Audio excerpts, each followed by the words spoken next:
In this lesson, we will see the prepositions, but we will see more precisely sauf. So, of course, the first thing that we need to see together is what is une préposition? Well, a preposition is an invariable word which brings two words together. The second word is called complement, and it allows to specify the time, the cause, the place, the state, the manner, the purpose, or the matter. The second word can be another noun, a pronoun, an infinitive verb, or an adverb. And last but not least, remember that this complement can also be a sentence.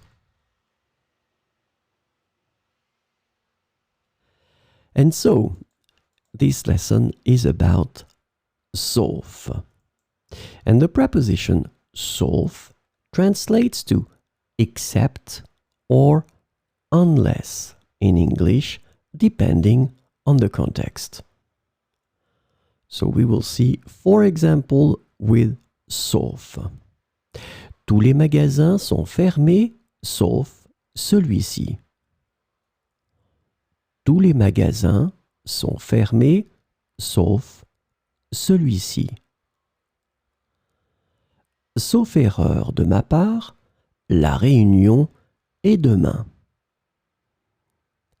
Sauf erreur de ma part, la réunion est demain. Vous pouvez manger tout sauf les bonbons. Vous pouvez manger tout sauf les bonbons. Sauf avis contraire, le cours aura lieu à 8 heures. Sauf avis contraire, le cours aura lieu à 8 heures.